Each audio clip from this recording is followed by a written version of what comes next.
కోట శ్రీనివాసరావు నటనకు ఆయన నిజంగా పెట్టని కోటే. ఎన్నో వందల పాత్రలు, ఎంతో విలక్షణ నటన వైవిధ్యం.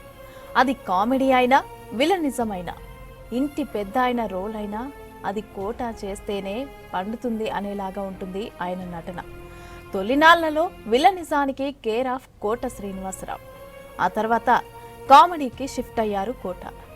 సీనియర్ నటులతో అయినా, తన సమకాలీన యాక్టర్లతో అయినా, ఇక హీరోలు, క్యారెక్టర్ ఆర్టిస్టులు, ప్రస్తుత నటులతో స్క్రీన్లో కోట ఉన్నారంటే అక్కడ సీన్ పండాల్సిందే. ఇక ఏం తమ్మి అంటూ ఆయన తెలంగాణ యాసలో చెప్పే డైలాగ్ ఎప్పటికీ ఎవర్ గ్రీన్.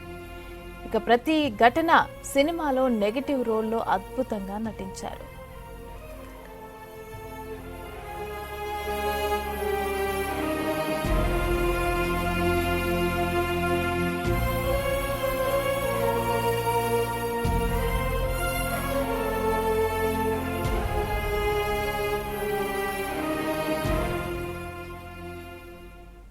తన నటనతో విలనిజానికి కొత్త భాష్యం చెప్పారు కోట. రంగస్థల నటుడిగా ఎన్నో ఏళ్ల పాటు అలరించిన కోట ప్రాణం ఖరీదు సినిమాతో సిల్వర్ స్క్రీన్పై మెరిశారు. కెరీర్ ప్రారంభంలో సహాయ నటుడిగా, విలన్గా విభిన్నమైన చిత్రాల్లో నటించి తెలుగు ప్రేక్షకులను మెప్పించారు. పాత తరం నటులతో పాటు చిరంజీవి, బాలకృష్ణ, నాగార్జున, వెంకటేష్, మహేష్ బాబు, పవన్ కళ్యాణ్, సాయిధరం తేజ్ ఇలా దాదాపు టాలీవుడ్ అగ్ర యువ హీరోలతో కలిసి స్క్రీన్ షేర్ చేసుకున్నారు. ఆహనా పెళ్లంట సినిమా పిసినారి పాత్రలో అద్భుతమైన నటనను పండించారు కోట. ప్రతిఘటన సినిమాలో ప్రతి నాయకుడు పాత్రలో విమర్శల ప్రశంసలు అందుకున్నారు. యముడికి మొగుడు, ఖైదీ నెంబర్ 786, శివ, బొబ్బిలి రాజా, యమలీల, సంతోషం, బొమ్మరిల్లు, అతడు, రేసుగుర్రం లాంటి ఎన్నో చిత్రాల్లో నటించి ఆడియన్స్ ని అలరించారు.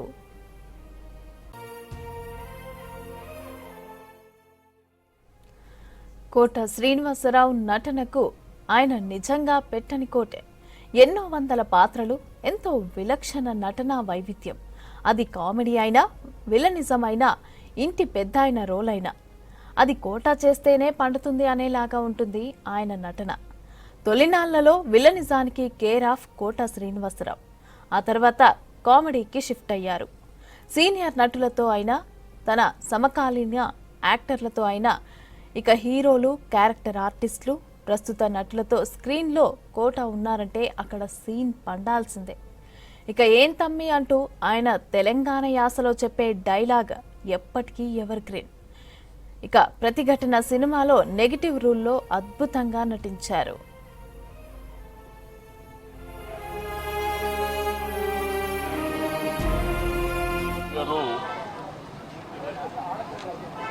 మరణించడం చాలా బాధాకరమైనటువంటి అంశం. ఒక క్యారెక్టర్ ఆర్టిస్ట్గా, ఒక తండ్రిగా, విలన్గా తెలుగు చలనచిత్ర పరిశ్రమలో ఒక ప్రత్యేకతని సంతరించుకుంటున్నటువంటి సందర్భం.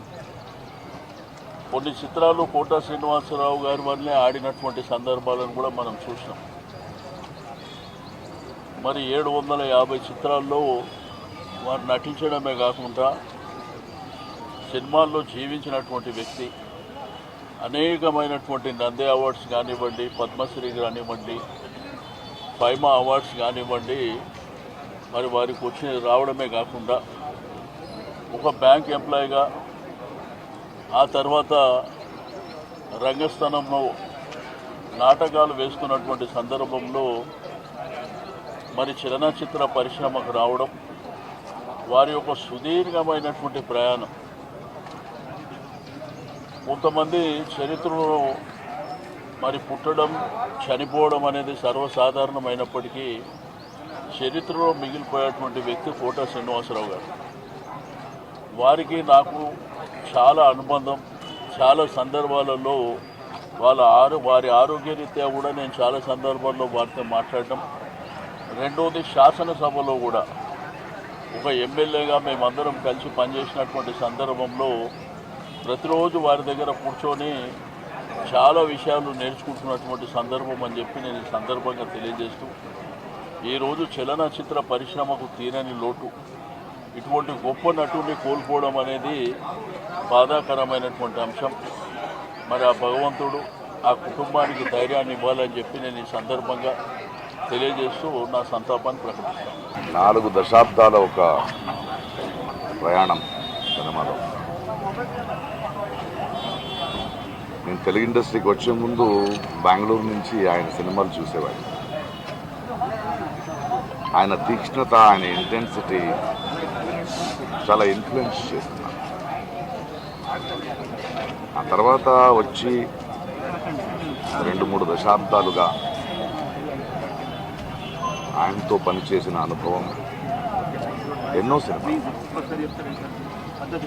చాలా విశిష్టమైన వ్యక్తి, అందరికి నచ్చడు. ఎందుకంటే నాకు తెలిసి ఎవరిని మెప్పించే ప్రయత్నం చేయలేదు ఆయన. అద్భుతమైన నటుడు. ఎందుకంటే ఆయనకంటూ ఒక అవగాహన ఉండేది, ఆయనకంటూ ఒక సటైర్ ఉండేది. పరిశ్రమలో మనం చాలామంది నటుల్ని చూస్తాం, కానీ ఏదో ఒక డైలాగ్ రాసిస్తే దాన్ని అలాగే చెప్పడం కాదు. దాని వెనక ఆయనకున్న ఒక సటైర్ ఉండేది, ఒక అవగాహన ఉండేది, ఆయనది ఒక ప్రెజెన్స్. చాలా అద్భుతమైన నటుడు. తెలుగు సినిమా, తెలుగు జాతి గర్వించదగ్గ ఒక కళాకారుడు. ఆయన చేయాల్సింది, ఆయన పాత్రలు మనం మర్చిపోలేము, ఆయన సటైర్లు మర్చిపోలేము. తన జీవితంలో ఇంట్లో చాలా పెయిన్ చూసిన ఆ నొప్పిని ఎప్పుడూ బయట ఒక మెలోడ్రామాగా ఆయన వాడుకోలేదు. అలాంటి వ్యక్తులు నాకు చాలా ఇష్టం. ఎందుకంటే అజాత శత్రువుగా అందరికీ నచ్చే బ్రతకడం కన్నా నేను ముక్కుసూటిగా మాట్లాడతాను, ఎవరైనా పట్టించుకోను అనే ఒక వ్యక్తిత్వం ఉంది కదా, అది చాలా అరుదు. అలాంటి ఒక అద్భుతమైన వ్యక్తి, అద్భుతమైన కళాకారుడు. Will going to miss him. But ఆయన మన తెలుగు పరిశ్రమకి, ప్రేక్షకులకి ఇచ్చిన అద్భుతమైన పాత్రలు, ఆ మూలంగా ఆయన చేసిన పనులు, ఆయన చెప్పిన కథలు ఎప్పుడూ గుర్తుంటాయి. థ్యాంక్ యూ కోటా గారు for everything. We love you. Kota Srinivasarao అనే బ్రాండ్ని ఈ తరంలో ఉండేవాళ్ళు ఎవరు రీచ్ అవ్వలేరు, జరగదు. ఎంతటి విలక్షణ నటుడో మనందరికీ తెలిసింది. కానీ తన చివరి శ్వాస వరకు నటిస్తూనే ఉండాలనేది ఆయన ఇది. లాస్ట్ కొన్ని సంవత్సరాలుగా అతను నటించలేకపోవటం, నేను ఈ మధ్యనే ఒకసారి వచ్చి కలిసినప్పుడు తను బాధ ఎక్స్ప్రెస్ చేశాడు. అంటే నేను మనుషుల్లో తిరుగుతూ ఉంటే నాకుండే ఎనర్జీ వేరు, నేను ఇంట్లో కూర్చొని ఉంటే నాకుండే డిస్కంఫర్ట్ అని. ఏదేమైనప్పటికీ ఒక మహోన్నత వ్యక్తి, గొప్ప నటుడు, నాకు చాలా ఆప్తుడు. అంటే నా సినిమాలకి డబ్బులు లేకుండా కూడా పనిచేసిన నటుడు ఆయన. అంటే ఒక ప్రొడ్యూసర్ కష్టాలు తెలిసినటువంటి నటుడు. ఇలాంటి మహత్తరమైన వ్యక్తి నటుడు నిర్మాతలుగా దొరకడు. నేను ఆల్ ఇండియా ఫెడరేషన్ తరఫున, సౌత్ ఇండియన్ ఫిల్మ్ ఛాంబర్ తరఫున, తెలుగు చిత్ర పరిశ్రమ తరఫున ఒక ప్రగాఢ సానుభూతి తెలియజేస్తూ వాళ్ళ కుటుంబ సభ్యులకి మనోధైర్యాన్ని ఇవ్వాలని భగవంతుని ప్రార్థిస్తున్నాను. వందే మాత్రం సినిమా చాలా మందికి బ్రేక్ ఇచ్చినటువంటి సినిమా. ముఖ్యంగా కోటా గారికి కూడా చాలా పెద్ద బ్రేక్ అది. ఆ తర్వాత ప్రతిఘటన. సో అట్లా టి కృష్ణ గారు, మా అన్నగారు టి కృష్ణ గారు, మాదాల రంగారావు, వీళ్ళ ఈ నేపథ్యానికి ఆయనకు ఎక్కువ దగ్గర సాన్నిధ్యం ఉంది. తర్వాత కాలంలో అందరూ ఇక్కడ ఫిలిం నగర్లోనే ఉంటాం కాబట్టి చాలా సందర్భాల్లో వారిని కలవడం జరిగింది. సరే, అనారోగ్యం అందరికీ వచ్చేదేది తప్పకుండా.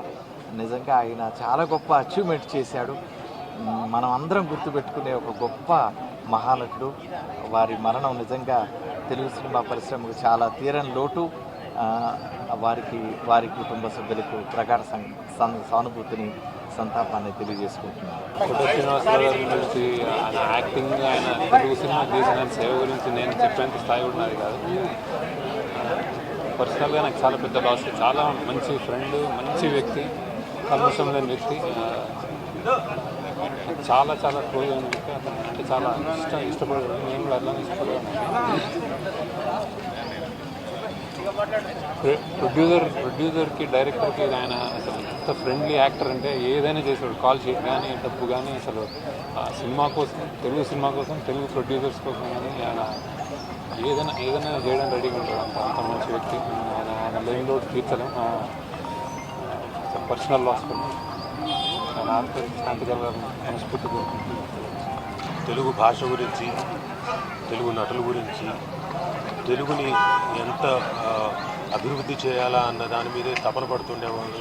అందరికీ చెప్తుండేవాడు. అందరిని పిలిచి నేను ఆయన రా, ఇలా కాదు, మా అసోసియేషన్ ఎంకరేజ్ చేయండి, ఇక్కడ వాళ్ళకి పని కల్పించండి అని చెప్తుండేవాడు.